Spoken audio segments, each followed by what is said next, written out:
मंदिर में भगवान की पूजा करने से मनोकामनाएं पूरी होती हैं।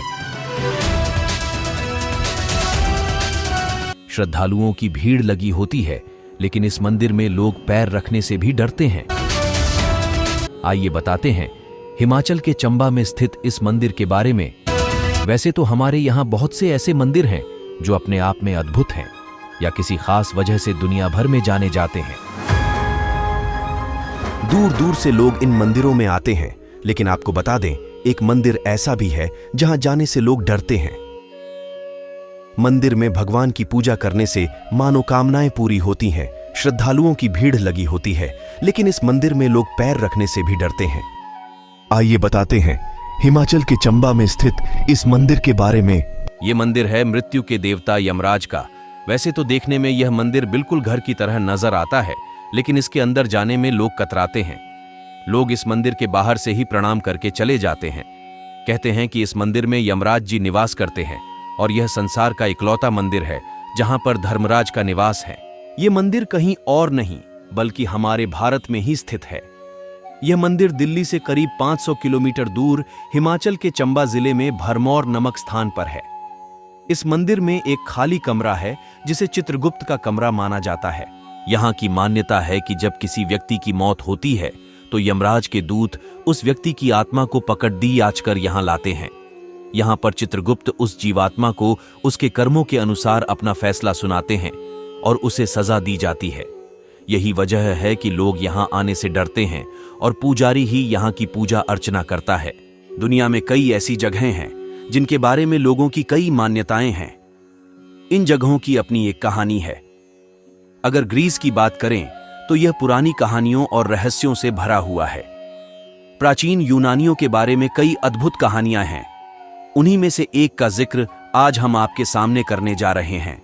यहां हम ग्रीक सभ्यता में स्थापित एक मंदिर के बारे में बताने जा रहे हैं, जिसके बारे में लोगों का मानना है कि इस मंदिर के आसपास कई बुरी शक्तियां रहती हैं, जिससे यहां अधिक समय तक रहने वाले की मृत्यु निश्चित है। अब लोग ऐसा क्यों माने?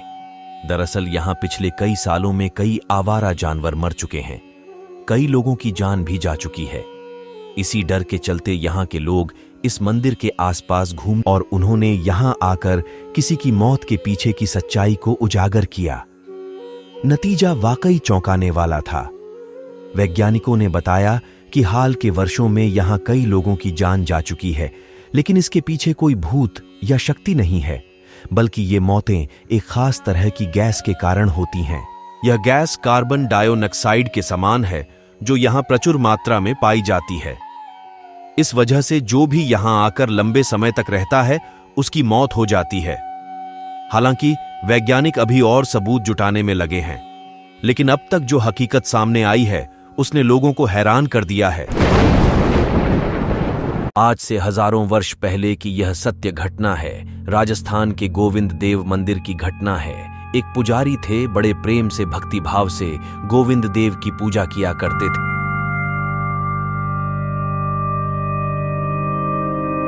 सुबह से लेकर रात के सोने तक भगवान को प्रातः ही स्नान कराना, वस्त्र पहनना, सजना, श्रृंगार करना, फिर भोग तैयार करवाकर सुबह का भोजन, फिर दोपहर जा भोजन, फिर भगवान को दोपहर में विश्राम करवाना। सब कार्य बड़े ही प्रेम और भक्ति के साथ पुजारी जी करते थे।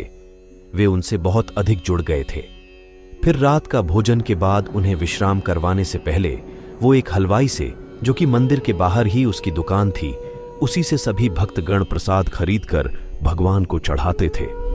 तो पुजारी हर रात को मंदिर के कपाट बंद करने से पहले 4 लड्डू उस हलवाई से खरीदकर मंदिर में रख जाते थे। इसका कार्य के पीछे उनकी ये भावना थी कि कहीं रात को गोविंद देव जी को कहीं भूख ना लगे तो वो लड्डू खाकर भूख शांत कर लेंगे।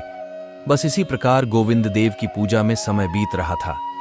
एक दिन पुजारी जी कुछ परेशान थे और अपनी परेशानी में वो रात को गोविंद देव जी के मंदिर में 4 लड्डू, जो वो मंदिर के कपाट बंद करने से पहले भगवान गोविंद देव जी के लिए रख के जाते थे, वो रखना ही भूल गए।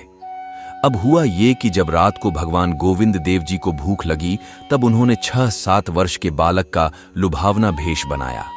सांवला रंग कजरारे, मोटे नयन, मुख पर तेज और भोलेपन की मिलीजुली आभा, घुंघराले काले काले बाल जो कंधों तक आए हुए थे, हाथों में, गले में, कमर में आभूषणों से सुशोभित बालक बन गए और पहुंच गए ठुमक ठुमक कर उस हलवाई की दुकान पर, जहां से रोज पुजारी जी लड्डू खरीदकर मंदिर में रखते।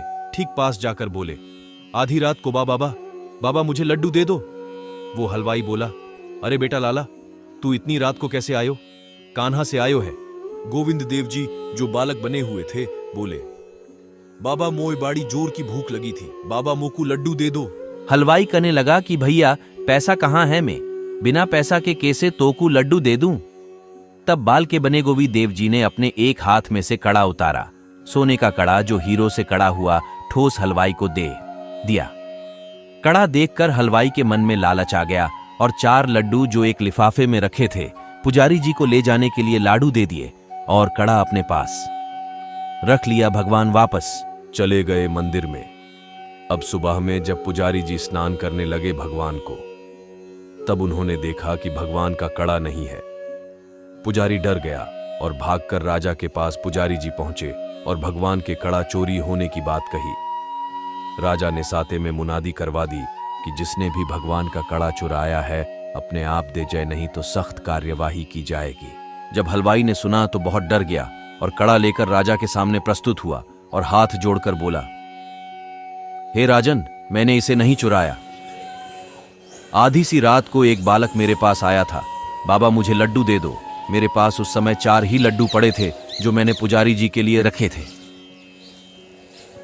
पुजारी जी रोज रात को 4 लड्डू लेकर जाते थे, पता नहीं कल पुजारी जी क्यों नहीं आए और मैंने वो ही लड्डू उस बालक को दे दिए थे और उसी बालक ने मुझे अपने हाथ में से उतारकर कड़ा देकर भाग गया था।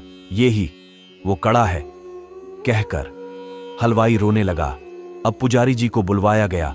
उनसे पूछा गया कि तुम रोज रात को इस हलवाई से लड्डू लेकर जाते थे? पुजारी जी ने है में सिर हिलाया तो रोकर उनका बुरा हाल था। रोते रोते यही कह रहे थे कि सब मेरी ही गलती है, मेरे कारण गोविंद देव जी को रात को लड्डू लेने के लिए अकेले आना पड़ा। हे मैं कैसे भूल गया और अपना सिर पीटने लगे। बड़ी मुश्किल से पुजारी जी को चुप करवाया गया और हलवाई को भी माफ कर दिया गया। अब हलवाई भगवान का भक्त बन गया था। उसके पिछले पुण्यों से भगवान का दर्शन मिला था। पुजारी जी को वापस मंदिर में भेज दिया और जीवन पर्यंत पुजारी जी फिर कभी नहीं भूले लड्डू रखना। जय श्री कृष्ण। दोस्तों, आज मैं आपको ऐसी सत्य घटना बताने जा रहा हूं जो आपके रोंगटे खड़े कर देगी। भगवान पर विश्वास की सत्य घटना, भगवान पर विश्वास की सत्य कहानी पर ध्यान देना जरूरी है, क्योंकि ईश्वर पर विश्वास करने वाला हमेशा खुश रहता है। ये भगवान पर विश्वास कहानी सुनेंगे तो हमारा ईश्वर पर विश्वास बढ़ जाएगा। जो भगवान का भक्त होता है और भगवान के प्रति अटूट विश्वास होता है, भगवान उसकी सभी समस्याओं का समाधान करते हैं। हम भगवान पर विश्वास कहानी शुरू करते हैं। भगवान पर विश्वास की सत्य कहानी।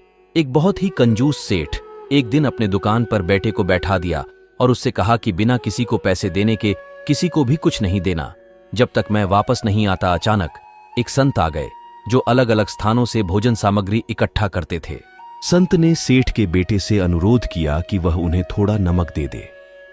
बेटे ने संत के लिए डिब्बा खोलकर 1 चम्मच नमक दिया।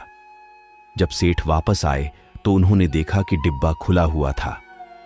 सेठ ने पूछा कि उन्होंने क्या बेचा, तो बेटा ने बताया कि एक संत जिनका आवास तालाब के पास है ने उन्हें 1 चम्मच नमक दिया था। इसके बाद सेठ ने संत की ओर बढ़ते हुए कहा।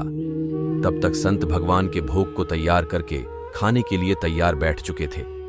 सेठ ने दूर से ही बोला कि महाराज, आपके लाए गए नमक में जहरीला पदार्थ है, कृपया इसे न खाएं। संत जी ने कहा, सेठ जी, मैंने नमक को भोजन में मिला दिया है और प्रभु को भोग लगा दिया है, इसलिए अब मुझे भी खाना अनिवार्य है। क्योंकि इस तरह संत ने भोजन को प्रसाद मानकर खाना शुरू कर दिया था, सेठ जी के होश उड़ गए और वे रात भर वहीं बैठे रहे। सेठ के मन में उस समय यह ख्याल था कि अगर संत को कुछ हो गया तो उसकी बड़ी बदनामी हो सकती है। वे सोचते रहे कि अगर संत की तबीयत खराब हो गई तो कम से कम एक वैद्य की सलाह तो जरूर लेंगे। सोचते सोचते उन्हें नींद आ गई। सुबह की तरह संत जल्दी उठे और नदी में स्नान करने लगे। सेठ जी ने पूछा, महाराज, तबीयत ठीक है ना? संत ने मुस्कुराते हुए कहा, भगवान की कृपा है। इसके बाद वे उन्होंने पूजा करने के लिए मंदिर जाने की यात्रा आरंभ की। जैसे ही संत ने मंदिर का प्रवेश किया, उन्होंने देखा कि भगवान की मूर्ति के 2 टुकड़े हो गए थे और मूर्ति का शरीर काला पड़ गया था। इस दृश्य को देखकर सेठ को सब समझ में आ गया कि भक्त के अटल विश्वास के